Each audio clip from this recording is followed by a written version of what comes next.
gledate Еврозум, гостин во ово издание на Еврозум е пратеникот од Хрватска, господинот Пленковиќ.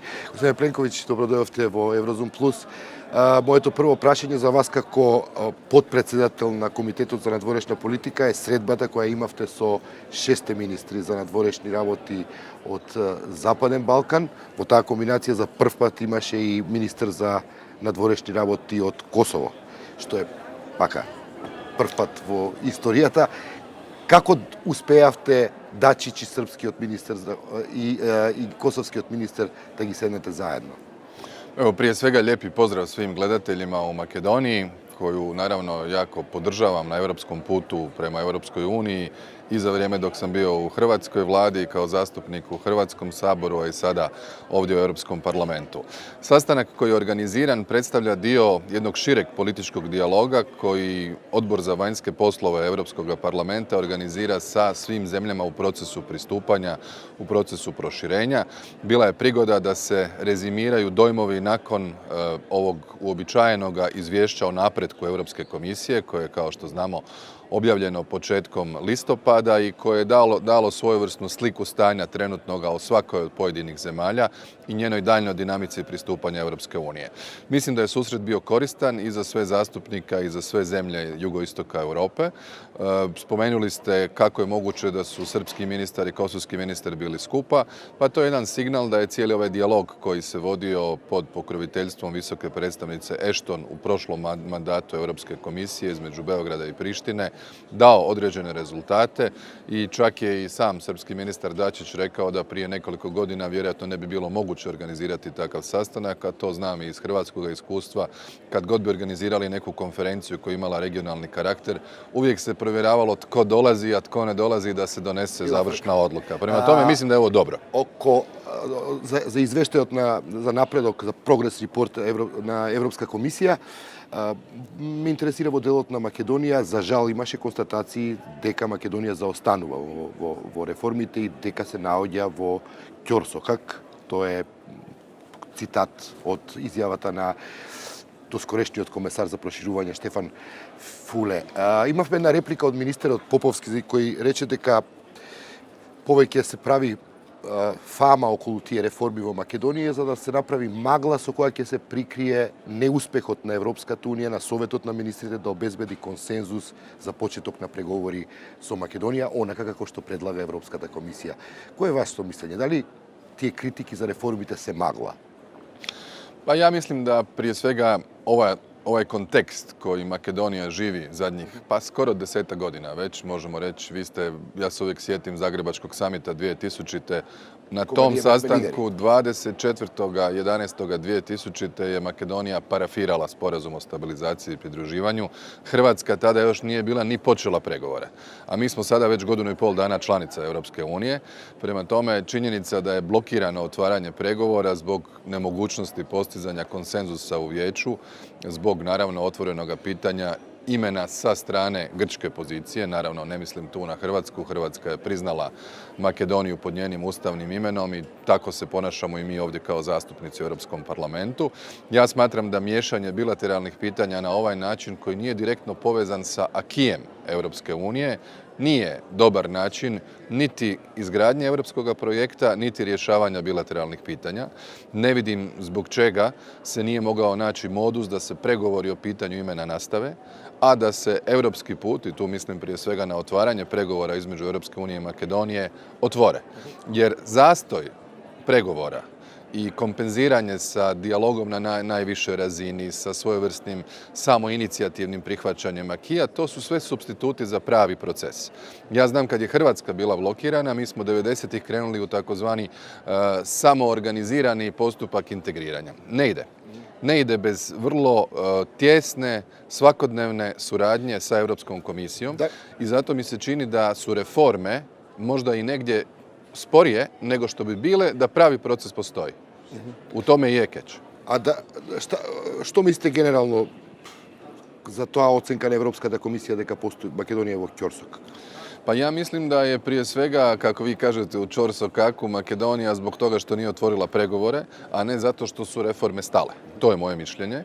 Naravno da bi bilo bolje da je participacija u Sobranju takva da i opozicija sudjeluje u političkom životu predstavničkog tijela u Makedoniji. To je naravno signal koji ne djeluje dobro u Europi ni kada se radi o trenutnoj situaciji u Makedoniji, niti s ovim što se događa na primjerice u Tirani. Ali čini mi se da ukupni proces reformi bi bio puno učinkovitiji, puno bolji, puno sveobuhvatniji i dublji da je proces pregovora otvoren. Da li problem од името може да биде оправдување за владата за проблемите во слободата на медиуми и некои од другите фундаментални вредности на Европската унија?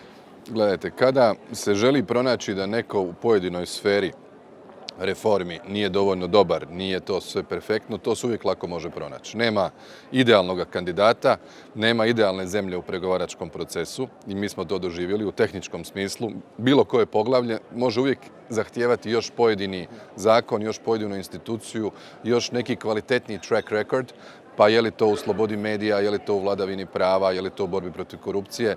To su područja sistemskog karaktera gdje onaj ko vas kontrolira uvijek može naći prostora za napredak. Како ИПП, како дел од најголемата политичка група во Европскиот парламент, владеачката партија во Македонија е сестринска партија на ИПП. Што правите како ИПП за да и помогнете на вашата сестринска партија да биде по-ефикасна во имплементацијата на тие европски вредности? Кога зборуваме барем на оние базични, фундаментални европски вредности. Gledajte, mi smo svi angažirani i vodite računa o tome. Evo kolega Peterle, koji je šef delegacije za Makedoniju, dakle bivši slovenski premijer, član isto Europske pučke stranke, angažiran je u dijalogu sa zastupnicima. Ja imam redoviti dijalog i sa makedonskom diplomacijom i sa kolegama zastupnicima, sa ministrom.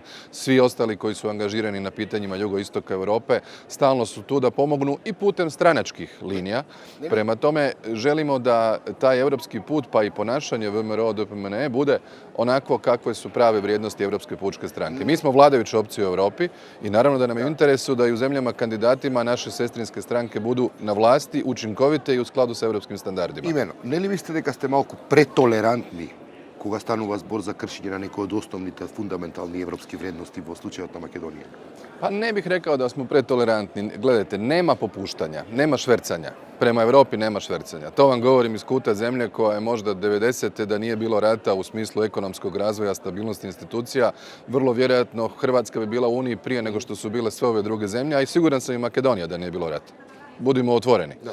Međutim, proces je danas toliko zahtjevan, toliko su kriteriji teški, toliko je Unija sklona primanju samo onih koji su kompletno spremni, da više nema nikakvog popusta. Gledanja kroz prste nema nikome. Nažalost, Makedonija to doživljava na jedan način koji je malo i više od tog. Да ме прашам за едно темите на АФЕТ беше она што се случува во Србија со Шешелј, особено за хрватските пратеници, многу чувствително прашање. Што мислите за случувањето во Србија и таа дилема на Србија дали ќе оди кон Европската унија или кон Исток? Pa mi smo prošlog tjedna u Strasburu usvojili rezoluciju koja je bila pod nazivom Srbija slučaj optuženog ratnog zločinca Šešelja. Europski parlament je sa tom rezolucijom htio poslati 3 poruke. Prva je poruka da se osudi njegova ratno-huškačka retorika nakon njegovog povratka u Beograd, gdje mi 20 godina nismo imali nekoga koji je tako eksplicitno išao sa idejama Velike Srbije, sa provokacijom da čestita srpskim četnicima na oslobađanju Vukovara 18. studenoga na dan pada grada, što je velika uvreda svim žrtvama i svima onima kojima je Vukovar simbol hrvatske slobode. S druge strane, poslali smo i poruku Srbiji, i to vlastima u Srbiji, da je potrebno reagirati na takvu politiku. Ne može se ignorirati njegovo ponašanje u javnom prostoru. Ako neko ko se veseli tome da je premijer Đinđić ubijen, da želi da sruši vlast i Nikolića kao predsjednika i Vučića kao premijera, da vrijeđa žrtve u Bosni i Hercegovini i Hrvatskoj i da se pravimo kao da toga nema. Дали сте задоволни од тоа како оваа влада се огради од... Pa ne, u tome je bio problem. Mi smo rekli vrlo jasno, ovo je pitanje evropskih vrijednosti. Ako Srbija kao zemlja kandidat, koja je formalno otvorila pregovore, koja se sada sprema nakon skrininga početi otvarati poglavlja, želi prihvatiti europske vrijednosti, biti dio europskog kluba, onda mora se jasno ne samo distancirati, nego osuditi ovakvu retoriku, ovakvo ponašanje. Што треба да направи? Дачич рече тоа не е ние рековме Шешель Pa не ja е nisam дел од zadovoljan. официјал. Ministar Dačić je došao na taj sastanak da kaže mi smo rekli, to je stvar prošlosti, ali to nije dovoljno. Treba biti vrlo jasan. Ne prihvaćamo, osuđujemo retoriku koja ima pretenzije na teritoriju drugih zemalja i koji nas vraća 20 godina nazad. Samo je to trebao reći ili on ili bilo ko drugi iz vlade. Premijer je bio evazivan Vučić, predsjednik Nikolić je generalizirao, svi su nekakve zločine činili, nije to baš tako isto, ali nemojmo zaboraviti, mi smo u rezoluciji prozvali Haški sud. Rekli smo i sudu i tužiteljstvu, okolnosti su se promijenile, preispitajte vašu odluku. 3 dana nakon rezolucije tužitelj Bramerc je podnio zahtjev i podnesak da se Šešelja, da se sakaže raspravno vijeće i Šešelja vrati u Hag. Што мислите за руското влијание на Балканот? Дали мислите дека Балканот станува на известен начин поле за надпревар на интересите на Европската унија и Балканот и Русија? Gdje god Europska unija oklijeva, Rusija tu dolazi. Stvar je vrlo jednostavna. Dakle, ako je Europska unija kazala proširenja neće biti određeni broj godina, ali su rekli nastavit ćemo pregovore i zato se mi zalažemo. Dakle, uloga nas kao hrvatskih zastupnika je ovdje da budemo in favorem procesa proširenja i to radimo kontinuirano jer smatramo da je projekt transformacije zemalja koje žele ući u Europsku uniju ključan. Bez te europske perspektive nema reformi, nema stabilnosti, nema jasne orijentacije za one koji vladaju tim zemljama. Rusija s druge strane, igrajući ovu globalnu igru, a destabilizirajući meki trbuh Europe i meki trbuh NATO-a, tu mislim na sve zemlje koje su biti sudionice istočnog partnerstva, Ukrajina, Moldova, Gruzija, to su sve zemlje koje nisu pokrivene bilo kakvim ugovorom o kolektivnoj sigurnosti. Na njih se ne primjenjuje članak 5 Sjevernoatlantskog ugovora, na njih se ne primjenjuju mehanizmi zajedničke obrane u okviru Europske unije i u tom prostoru imamo nekoliko zamrznutih konflikata gdje je to danas, evo, Transnistrija u Moldovi, Abhazija, Južna Osetija, Krim u Ukrajini, Donbas. Русија може да оствари влијание доминантно на Балканот на сметка на Европска унија? Ja mislim da ne. Ja mislim da ne zato što su sve vlade svih država jugoistoka Europe čvrsto usmjerene na Europsku uniju. Jedina koja ovdje oklijeva, jedina koja kalkulira da zadrži povijesne odnose sa Beogradom, sa Moskvom je Srbija. Srbija mora se priključiti i vanjsko-političkim stajalištima Europske unije, a to znači sutra uvesti restriktivne mjere prema Srbiji. Prema Rusiji. Јужен ток да ве прашам. Како го оценувате тој проект и се она што се случува, сите контроверзии кои го пратат тој? Македонија го сака Јужниот поток, Србија го сака, Бугарија е во дилема. Pa vidjeli smo da je pitanje energetske neovisnosti u zadnjih nekoliko godina upravo zbog Rusije i svih kriza koje su se dogodile i ona prvotna kriza sa Ukrajinom u smislu dobave plina, a pogotovo ova sada sigurnosna kriza otvorila pitanje dobave, odnosno nabave plina energenata. Najava predsjednika Putina da od Južnog toka neće biti ništa mijenja energetsku arhitekturu jugoistoka Europe, znači da moramo gledati na druge načine kako da priskrbimo energiju za naš dio svijeta. Prema tome, Hrvatska ima tu nekoliko mogućnosti. LNG terminal na Krku, postoje drugi načini da se infrastruktura osigura i da sve zemlje imaju na kraju dovoljno energije, a to je ono što radi i Europska unija. Prevelika energetska ovisnost o Rusiji nije opcija s kojom Europska unija ide u budućnosti. Европска унија го решава својот проблем со енергетските алтернативни извори. Што е со Балканот? Како Балканот да се снајде без тој Јужен ток? Pa sve zemlje regije moraju se nasloniti na energetsku politiku Europske unije. Postoji u krajnjoj liniji energetska zajednica jugoistoka Europe i u tom kontekstu tražiti izvore bilo sa zapada Europe, bilo preko mediteranskih morskih putova i na taj način tražiti mogućnosti za energetsku neovisnost i dovoljno energije za sve nas tijekom zimskih mjeseci. Hvala вам, господине Пленковиќ. Hvala vama. Тоа беше господинот Пленковиќ, гостин во Еврозум Плюс. Ви благодарам за вниманието и до гледање.